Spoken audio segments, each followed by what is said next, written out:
Kokoma, un petit village perdu entre les collines rouges et les champs de mil. Là-bas, le silence pèse lourd, et chaque regard porte une histoire. C'est là que Fatima est arrivée, un matin de saison sèche, la tête couverte d'un foulard blanc, les yeux pleins de rêves. Elle venait d'un village voisin, orpheline de mère, élevée par une tante dure mais juste. À 22 ans, elle était déjà connue pour sa beauté calme, sa voix douce, et surtout, pour sa patience. C'est ce qui avait plu à Ibrahima, l'unique fils de Mama Banta. Et c'est aussi ce que Mama Banta détestait. Le jour du mariage, le village tout entier avait chanté. Mais Mama Banta, la belle-mère, ne souriait pas. Pas un mot gentil. Pas une bénédiction.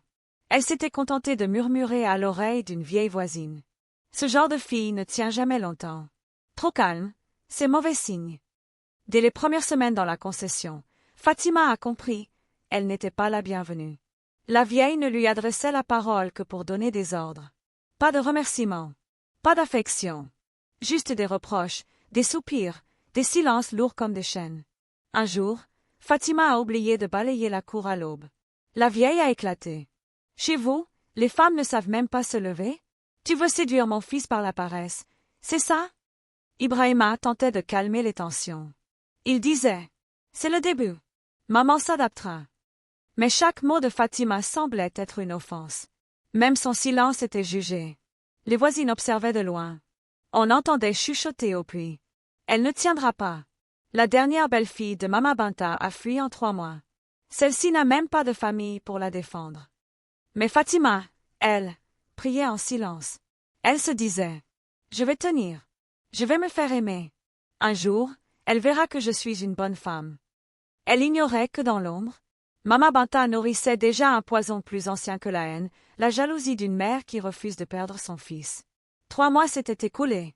Fatima ne comptait plus les humiliations, les regards méprisants, les assiettes cassées par accident. Chaque soir, Ibrahima lui disait de tenir bon.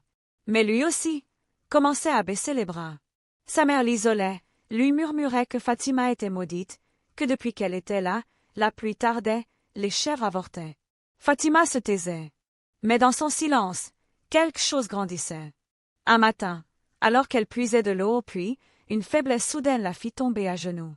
Une voisine l'aida à se relever. « Tu n'as rien mangé. »« J'ai juste un peu de vertige. » Mais ce n'était pas la faim. C'était la vie. Une petite vie qui naissait en elle. Fatima en eut le souffle coupé. Elle attendait un enfant. Elle le savait. Son corps le lui disait. Son cœur battait plus vite. Ses rêves devenaient clairs, colorés.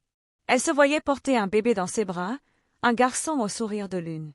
Elle voulait l'annoncer à Ibrahima. Mais une peur lui serrait la gorge. Et si sa belle-mère l'apprenait? Et si elle disait que l'enfant n'était pas de lui? Au pire, qu'il était maudit? Alors Fatima a gardé le silence. Elle a cousu des pagnes pour le bébé, en cachette. Elle cachait ses nausées. Elle priait chaque nuit. « Protège mon enfant. Ne le laisse pas sentir la haine qui nous entoure. » Mais les esprits du village avaient déjà senti ce qui se tramait. Les vieux disaient que le silence d'une femme enceinte peut réveiller les anciens. Et que lorsqu'un enfant vient dans un ventre entouré de malédictions, l'ombre ne reste jamais loin. Cela faisait bientôt 5 mois. Le ventre de Fatima commençait à s'arrondir. Elle attachait des pagnes larges pour le cacher. Mais les regards de Mama Banta devenaient plus aiguisés. Plus longs. Plus sombres. Un soir, alors que la pluie menaçait sans tomber, Mama Banta annonça. « Ce soir, c'est moi qui cuisine. Fatima va se reposer. » C'était la première fois. Ibrahima, surpris, accepta avec soulagement. Fatima, elle, ressentit un frisson, mais ne dit rien. Ce soir-là, le plat fut servi plus tôt. Riz gras, parfumé à l'huile rouge, aux morceaux de foie et de gésier. Un plat qu'elle adorait. Mama Banta la regardait manger, en silence, avec un sourire figé. Fatima sentit le goût amer, juste après la première bouchée. Elle s'arrêta, mais la voix douce de sa belle-mère s'éleva. « Mange, ma fille. Tu as besoin de force. » Alors, elle a continué. Par respect, par peur, par faiblesse. Quelques heures plus tard, la douleur commença. Une chaleur dans le ventre. Un feu. Des spasmes. Des vertiges. Ibrahima était sorti chercher de l'eau au puits du village. Il ne savait rien. Fatima tomba dans la chambre, seule. Elle cria, appela, saigna. Et dans ces derniers instants, elle sentit que son bébé se débattait en elle. Puis tout s'éteignit. Mama Banta entra enfin. Elle la regarda, s'approcha, s'agenouilla, et murmura, « Tu ne prendras pas mon fils, ni toi, ni ton bâtard. » Puis, elle referma la porte, et le silence s'abattit sur la maison. La nuit avait avalé les derniers bruits du village.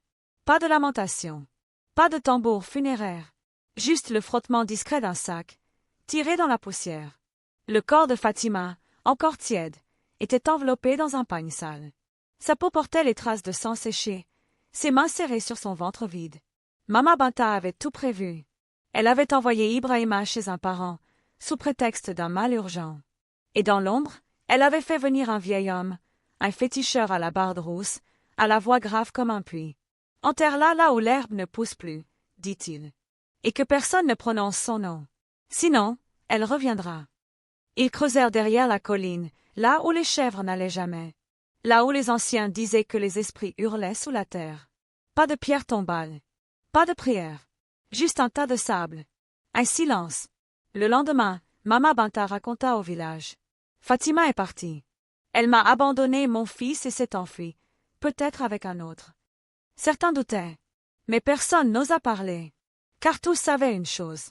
Quand une mère veut cacher un crime, le village baisse les yeux. Mais la terre, elle, n'oublie rien. Et sous cette terre, une âme ne dormait pas. Le sable avait recouvert son corps, mais pas son âme. Quelques nuits après l'enterrement, quelque chose changea dans la concession. Le chien de la cour refusa de dormir sous le manguier. Il grognait, les poils hérissés. Les chèvres ne passaient plus derrière la case. Et chaque nuit, à la même heure, un bébé pleurait. Un pleur faible, mais déchirant. Personne ne trouvait d'où venait le son. Mama Banta faisait semblant de ne rien entendre. Mais ses yeux devenaient rouges, et ses mains tremblaient lorsqu'elle allait au marché. Un matin, alors qu'elle se peignait, son miroir se brisa sans raison. Elle recula, et vit, juste derrière elle, une ombre de femme, les yeux pleins de larmes. Ce n'était que le début, point un pagne que Fatima avait cousu apparu sur la corde à linge. Des empreintes de pieds nus dans la cour, alors que personne ne marchait encore. La nourriture de Mama Banta pourrissait chaque nuit. Les lampes s'éteignaient seules. Et dans les rêves de la vieille, une voix revenait, encore et encore. « Tu m'as prise. Tu l'as pris. Maintenant, tu me verras. » Le village commença à parler. Elle l'a tué. Le fantôme de Fatima rôde. Le bébé n'a pas trouvé la paix. Mama Banta consulta des marabouts. Mais rien ne fonctionnait. Car ce n'était pas un sort. C'était une âme trahie. Ibrahima revenait du champ, le cœur lourd. Depuis le départ soi-disant soudain de Fatima, il ne dormait plus. Sa mère lui avait dit qu'elle était partie, qu'elle l'avait abandonnée. Mais quelque chose sonnait faux. Fatima n'était pas ce genre de femme. Elle l'aimait. Et surtout, elle ne serait jamais partie sans lui parler. Les jours passaient, mais la nuit, c'était elle qu'il voyait. Dans ses rêves, elle l'appelait. Elle tendait les bras, mais son visage était pâle, ses yeux pleuraient du sang. Un soir, Ibrahima décida de consulter une vieille voyante aveugle du village voisin. Il ne dit rien. Il ne donna aucun détail. Mais à peine elle toucha sa main, elle s'arrêta, le souffle coupé. Elle ne t'a pas quitté, mon fils. Elle a été volée. Tu dors dans la maison de son assassin. Et l'enfant qu'elle portait hante la terre. Ibrahima sentit son monde s'écrouler. Dis-moi où elle est. La vieille leva un doigt tremblant vers l'ouest, derrière les collines sèches. Là où les chèvres ne vont pas. Là où même la pluie refuse de tomber. Ibrahima courut toute la nuit. Il trouva le sol fraîchement remué. Il creusa à main nue, hurlant, pleurant, jusqu'à ce que ses doigts touchent le pagne de Fatima. Il cria, de rage, de douleur, de vérité. Il comprit. Sa propre mère avait tué la femme qu'il aimait. Et son enfant. Depuis qu'Ibrahima avait découvert la vérité, le vent ne soufflait plus comme avant. Le ciel au-dessus du village était devenu gris, même sans nuages. Les oiseaux fuyaient la concession de Mama Banta. Elle, la grande dame du village, ne sortait plus. Ses yeux étaient cernés. Elle parlait seule. Et la nuit, ses hurlements glaçaient le sang de tous ceux qui vivaient autour. « Laissez-moi. Laissez-moi tranquille. Je ne voulais pas qu'elle revienne. » Mais Fatima était là. et elle ne partirait pas sans justice. Chaque nuit, la vieille voyait le visage pâle de sa belle-fille, taché de sang, portant un bébé aux yeux noirs comme la nuit. Il la fixait, sans un mot. Parfois, le bébé pleurait.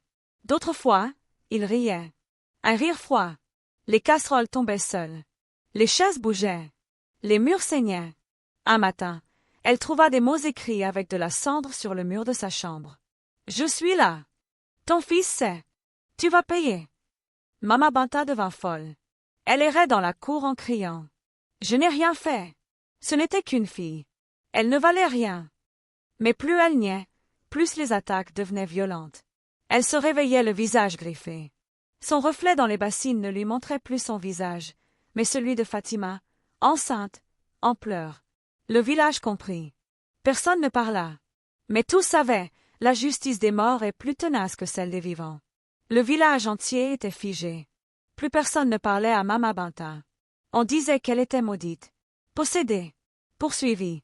Ibrahima, lui, ne mangeait plus. Il ne parlait plus. Chaque nuit, il allumait une lampe à huile et parlait à l'ombre dans sa chambre. « Fatima, je suis désolé. Je ne savais pas. Repose en paix. Je t'en supplie. » Mais l'esprit de Fatima ne répondait pas. Elle le regardait. Elle tenait son enfant dans ses bras. Son regard n'était plus triste, mais glacial. Elle était devenue autre chose. Une force. Un esprit entre deux mondes. Et tant que sa meurtrière vivait, elle ne pouvait pas dormir. Alors Ibrahima alla voir les anciens. Il prépara une cérémonie. On brûla des encens. On récita des prières interdites. On invoqua les ancêtres. La nuit de la cérémonie, Fatima apparut au centre du feu sacré. Elle ne parla pas. Mais le vent s'arrêta. Le temps aussi. Les anciens lui posèrent une question. « Veux-tu la paix, ou veux-tu sa destruction ?» Fatima regarda Mama Banta, agenouillée, tremblante, à moitié folle. Elle regarda son fils dans ses bras. Et puis, elle posa un doigt sur ses lèvres. Elle souffla doucement. Le feu s'éteignit d'un coup.